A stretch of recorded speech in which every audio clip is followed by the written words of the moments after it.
Hey, so what's up, y'all, man? This is JD, okay with that old head knowledge. So today I want to discuss bumping your head. Today's subject is bumping your head. Keep that in mind, bumping your head. All right, so the reason I'm bringing this topic up is because there are many of us, including myself, and I'm going to give you a few stories about bumping your head. Now, I'm speaking in a figurative sense about bumping your head, right? One, bumping your head means when you people tell you stuff and you be hard headed about it. I know we've all had situations where people have given us forewarning and tried to tell us various things about, okay, hey man, you might not want to do that. Don't hang with this person. Don't get with that person. This and other. My bump in my head came in the form of y'all still gonna play my dog out here. Mine came in the form of women. Now I'm bringing this point out for a reason, right? Women. So I've been married now. This is my third marriage. And I was married twice before this, obviously. Okay. So, first marriage, my mom, she's talking to me. She's saying, Josh, the woman I was married to, she said, that's not your wife. That's not your wife. Now, let me say this also so I can give y'all like the whole story. So the woman I married, I told you I'm from Memphis. She's from Arkansas, and we met at my other job. I worked two jobs, so I met her there. I can go out and give that story time later. Yeah, it was a cool little story. But anyway, so real talk. 4 months later, we getting married for sure. 4 months, yeah, no cap. 4 months, we getting married. We really didn't take the time to get to know one another. Here's the thing, I was 26 at the time. What I did know was, first of all, she was a mother of two.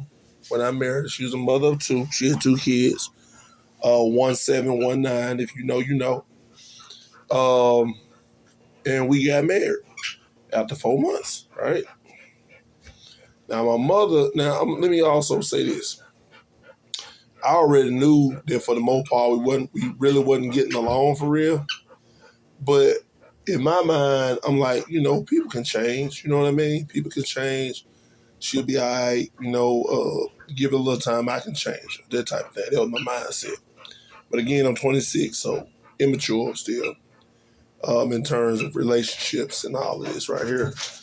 So we end up getting married after 4 months. Now, before that, my mama told me, she said, hey, that's not your wife. Right? So she didn't approve of it. You know what I mean? Again, what I told y'all, 4 months. 4 months. We went and tied the knot. So y'all, the whole time we arguing, we fussing. She get mad. She go on these little tantrums and tirades. She don't know how to let stuff go. She like me to a certain degree. She was a messy woman, didn't know how to keep a house for real. All this, right? So I found myself having to do all the cleaning, all the washing and stuff like that, right? Because she was just not a kept woman. I didn't know this before we got married, but if I had taken the time to really go into this situation the right way and did it the right way, I would have found all this out beforehand. And I would have made a better decision, right? But I ain't gonna lie. I was overcome by the beauty, like for real. I was overcome by the beauty and just, her, right? By the way, she was like 5'11", whatever, you know what I'm saying? So I'm 6'5", so we was almost looking eye to eye, to be honest. So keep going. Boom. Again, we get married. 4 months. I proposed to her. We went to the justice of the peace. Again, my mama say, that's not your wife. Blah, blah, blah. Right? And me thinking I know everything. Nah, man, I'm going to do this stuff anyway. So we get down to the justice of the peace. We get married. I come home, tell my mama and my daddy, just got married. Right? So they like, Oh, so I come home, gather my clothes, and I moved in with her. Right, moved in because I ain't have my own spot. So I moved in with her. I will say this: she never threw me out. Never threw me out. Though all the arguments and all that, she never threw me out the house for real. Never did that. So that I can't say. Never got thrown out. She did give me some ultimatums a couple times, but she never threw me out. So because again, I didn't have my own spot at the time. It's not that I didn't have the means to get my own spot. I just said we married. You already got your own spot. You don't need us, doing that. We should have. We did eventually go and get our own spot in Marion. So we did move from where we was, and again we were in West Memphis, and we ended up moving West Memphis over to Marion, Arkansas, where I get our new spot, whatever, with the kids. So, and I had one of my own at the time. My baby was like 2 years old, right? So that's that. So man, let me tell you. So the outcome was the marriage lasted right at a year. I want to say. Y'all see, I'm playing my dog. It came right at about a year. Yeah. I couldn't get the exact dates and everything. I had to go back and look at all that, but it lasted a little less than a year. Y'all give me 1 second. I gotta let my dog.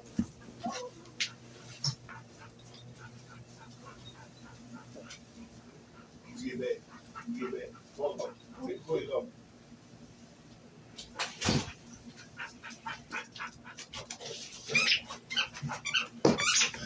My bad, y'all. Had to let my little dog in. But anyway, going back to what I was talking about. So anyway, long story short, we get married. It lasted less than a year. That's where I was. Lasted less than a year. And man, during that time, man, it was a lot of drama. A lot of drama. More bad times than good. More bad times than good, I can honestly say. And during that time, I also had to deal with the baby daddy to a certain degree. He was sorry. He wasn't taking care of his kids for real. And I'm going to give y'all a little story time about that and how I almost lost my cool and had to put hands on somebody. But we'll talk about that later. So I got a lot to talk about that. But anyway, going into that though, what I learned, I should have not have gotten married to her. And in that short amount of time, we really didn't get no counseling for real that I can remember. If I remember it the right way, we really didn't get no counseling or nothing. So that was another big piece of the puzzle that was missing. But yeah, so that was the first instance of me bumping my head, not listening, being hard-headed. And so in that sense, I bumped my head. Yeah. We're going to do a part 2 to this, and probably some more parts and just outer stories that go along with this whole shebang, this whole thing. But I got a lot more to talk about. But this is just a learning lesson. Because again, man, I'm an old head, bro. I'm 48, about to be 49 out here. You feel me? I'm still young, but I'm still, to a lot of folks. Don't got no grandkids, nothing like that. But that was my story number 1. I'm going to talk some more about that. And then at the end, I'm going to bring it as it relates today and who it relates to. But this one, again, this is Bumping Your Head, part 1. Stay tuned. It's JD. Okay with that old head knowledge. Need y'all to subscribe. I got 40 subscribers now, so I can go live for sure. So man, be looking out for me, baby, because I'm gonna be really going in. We talk about current events, educators, so we can find things in education. We started back to school already. But man, check me out, man, and keep me on y'all list, man. Check on the algorithm. Hopefully I'm in there somewhere. We'll see. I'm learning all this stuff as I go. So check me out, man. Subscribe to the channel. Let's get them views up. Let's get them likes up. Leave some comment, man. Tell me what you think.